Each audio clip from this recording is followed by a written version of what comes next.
Welcome friends. इस video में हम डिस्कस करेंगे हाइब्रिड इनहेरिटेंस के बारे में। हाइब्रिड इनहेरिटेंस क्या है? जैसे आप ऑलरेडी इनहेरिटेंस के बारे में बहुत सारा पॉइंट्स आपको आइडिया हो गया होगा कि कैसे इनहेरिटेंस काम करता है। मेरा प्रीवियस वीडियोस को जाके अभी भी देख सकते हो कि क्या है एक्चुअली इनहेरिटेंस।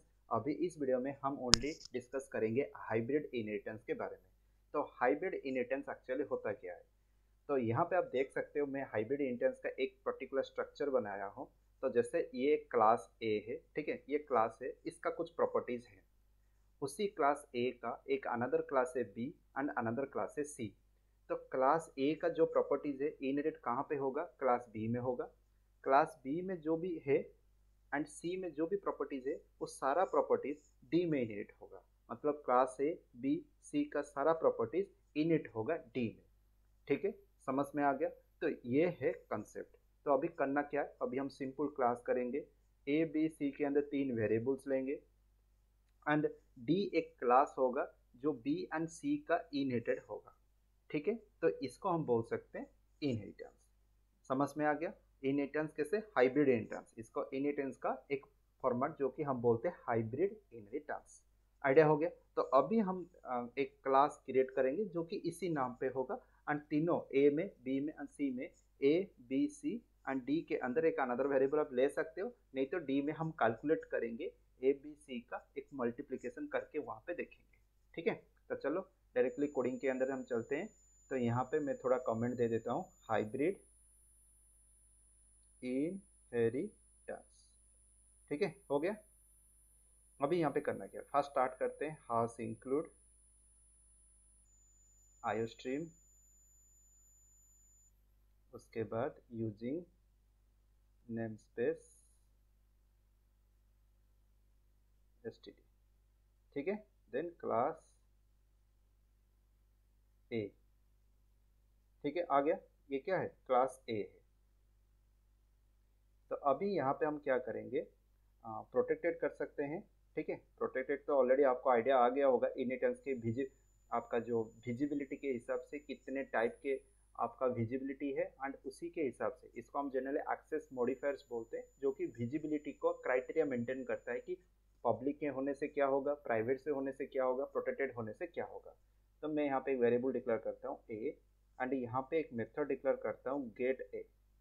ठीक है, आप ये एक मेथड है।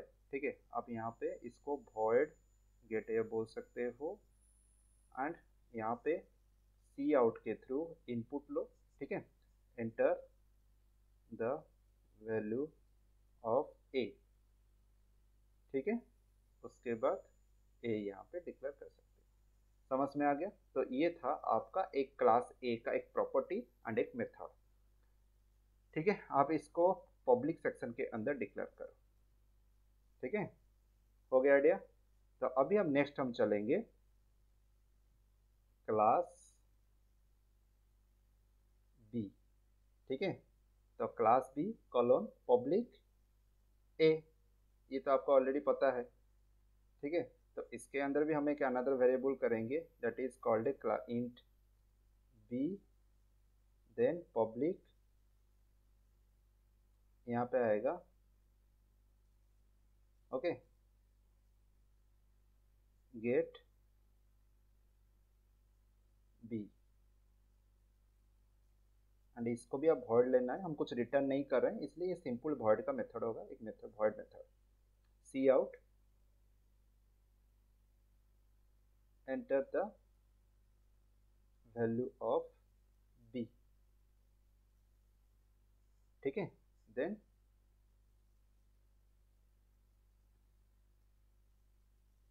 यहाँ पे आप बी लिख लो। फाइन, हो गया। तो ये क्लास बी हो गया। अभी आपको लेना है class C. Class C colon public A. आप सोच रहे कि सर हम यहाँ पे कुछ प्रोटेक्टेड ले सकते हैं। हाँ, ले सकते हो, लेकिन प्राइवेट आप भी ले सकते हो। ठीक है, लेकिन मैं आपको यहाँ पे पब्लिक लेके आपको दिखा रहा हूँ कि ये कैसे पूरा काम कर रहा है। तो यहाँ पे पब्लिक जो है, तो यहाँ पे आप देखो कि प्रोटेक्टेड एंड यहाँ पे int C public cout, आपको void लिखना है, sorry, void get underscore c, then cout, enter the value of c।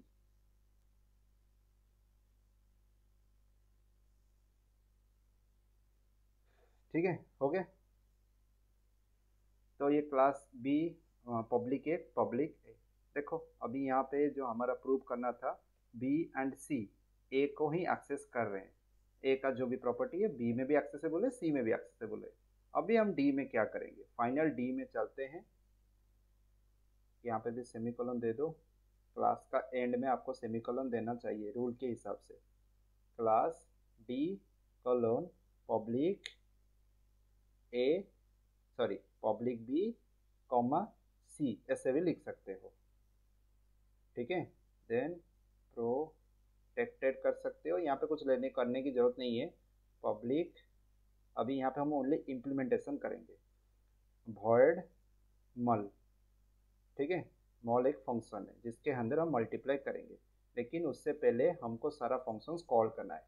Then get ए, ठीक है, देन गेट बी, देखो हो रहा है, देन गेट सी, फाइन। तो यहाँ पे क्या करना है, सी आउट मल्टीप्लाई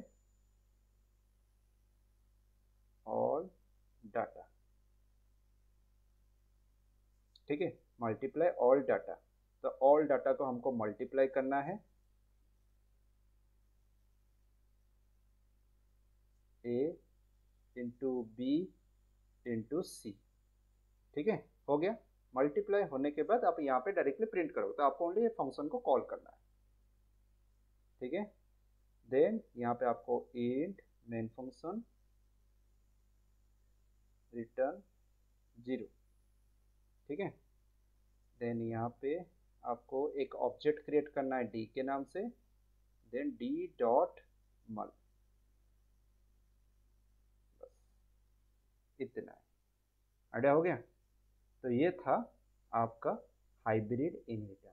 तो इसी के हिसाब से अभी हम कंपेयर करते हैं। पहले ए था, ठीक है, ए से बी, ए है, बी ए आया, उसके बाद सी अलग सा क्रिएट हुआ जो कि पब्लिक ए को इनहेरिट किया कि नहीं, देखो यहाँ पे समझ में आ गया। उसके बाद आपका डी में बी सी आया, देखो डी में बी सी का प्रॉपर्टीज यहाँ पे इनहेरिट हुआ। तो बी में क्या प्रॉपर्टीज था देख लो, इंट बी गेट बी एक मेथड है, इंट सी जो कि इनहेरिट हुआ आपका बी एंड सी का डी के अंदर।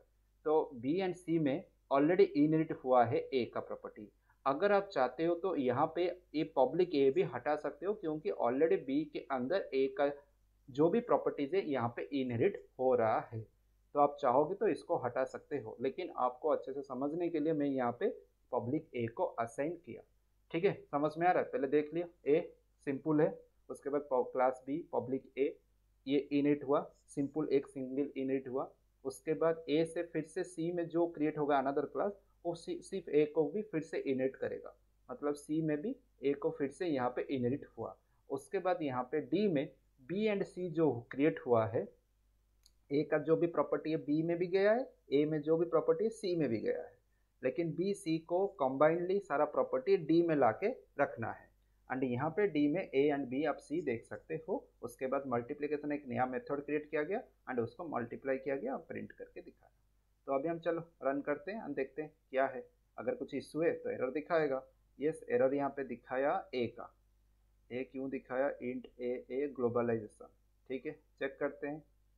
यहाँ पे ए को बोल रहा है ग्लोबलाइजेशन, प्रोटेक्टेड ए इंट ए। तो यहाँ पे पब्लिकली ए को तो एक्सेस किया गया है, ओके, सेमीकोलन यहाँ पे नहीं दिया गया। ठीक है, नहीं तो यहाँ पे तो सेमीकोलन चाहिए नहीं, क्योंकि ये नीचे आ गया है, नीचे आपका सेमीकोलन है। सी आउट, तो यहाँ पे बताया गया है candidates are int a global int A.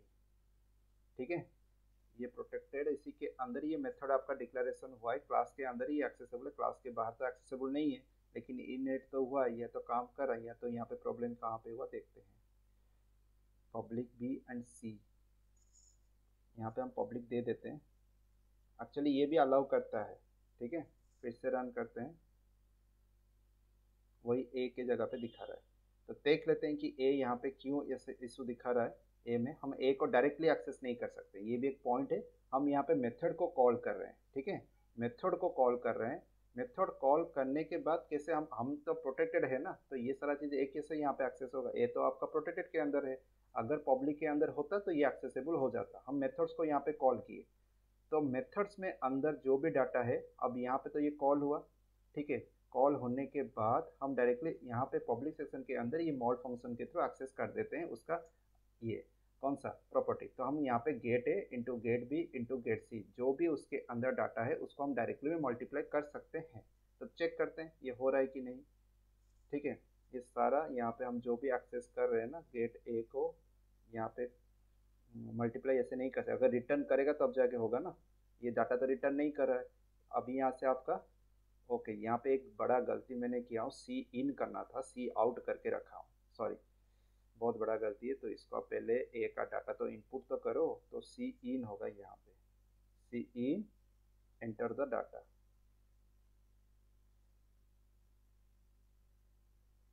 And यहाँ पे सी आउट के बाद ये सी आउट होगा, सेमीकोलन होगा, उसके बाद सी इन होगा यहाँ पे। ठीक है, हो गया। तो ये बहुत बड़ी गलती है मेरे से, तो इसको फिर से मैंने इसको सॉर्ट आउट कर दिया हूँ। गलती तो हो गया है तो इसको सॉर्ट आउट करनी ही बड़ी बात है। तो यहाँ पे मैं फिर से सी ई, ठीक है, तो यहाँ पे सेमीकोलन दे दो, हो गया। तो यहाँ पे भी हो गया, यहाँ पे भी हो गया। अभी यहाँ पे सी आउट ये सही है, सेमीकोलन, देन यहाँ पे सी ई। ठीक है, आ गया। अभी यहाँ पे मेथड कॉल हुआ, उसके बाद मैं डायरेक्टली इसको एक्सेस कर दिया। तो अभी देखते हैं, अब ये पूछेगा एनी हाउ, बस अभी भी फिर से वही एरर दिखा रहा है, ऑल द डाटा। तो यहाँ पे मुझे चेक करना पड़ेगा, जस्ट ए मिनट। ओके, तो देखते हैं अभी क्या गलती यहाँ पे हुआ है। तो ये जो मेथड्स को मैं कॉल किया हूँ ये बाहर कॉल हुआ है, इसको हमको कॉल करना है अंदर। ठीक है, इसके अंदर ये कॉल करना है। क्यों? क्योंकि बाहर जब कॉल हो रहा है, हम कोई वेरिएबल भी असाइन नहीं किए हैं आफ्टर कॉल करने के बाद इसमें असाइन हो जाए, क्योंकि यहाँ पे तो रिटर्न भी नहीं है। तो यहाँ पे आप डायरेक्टली मेथड को कॉल किए, तो मेथड कॉल हुआ, उसके बाद हम डायरेक्टली उसका प्रॉपर्टीज को भी हम एक्सेस कर पाएंगे। तो अभी देखते हैं, अभी वही सेम चीज दिखा रहा है, a is not error reference, a is ambiguous. A को हम ओ एम्बिगियस बोल रहा है यहाँ पे, class A, int a is the ambiguous. तो यहाँ पे एक गलती है, लेकिन मैं आपको ऑलरेडी बताया था कि हम किस तरह का कर रहे हैं डायमेंशन, इसको फॉलो करके कर रहे हैं। अगर आपका यहाँ पे ए से बी हो चुका है, तो ए से सी भी फिर से कर रहे हो, तो यहाँ पे आपको करना क्या है, तो इन दोनों के अंदर आपको वर्चुअल कीवर्ड यूज करना है, जो आगे आने वाले टाइम पे वीडियो में पढ़ोगे कि कैसे ये हो सकता है। क्योंकि बी सी से डी आ रहा है, तो ये बी एंड सी से डी कैसे हो सकता है, क्योंकि दो पेरेंट्स से एक चाइल्ड कभी नहीं हो सकता। लेकिन इसलिए यहाँ पे आपका इश्यू है, तो यहाँ पे ये जो वाला पार्ट है ना, मैं इसलिए यहाँ पे ये चीज़ कट कर रहा हूँ। तो सी में आपको इनेट करने की जरूरत नहीं है ए को। ठीक है, तो जिसके वजह से ये इशू आ रहा है एंड आइडेंटिफाई एंड रिकॉग्नाइज नहीं कर पा रहा है। अभी क्या करना है, अभी फिर से मैं रन करता हूँ। अभी देखो यहाँ पे, एंड यहाँ पे कुछ कर्ली ब्रैकेट का इशू आ रहा है, टोकन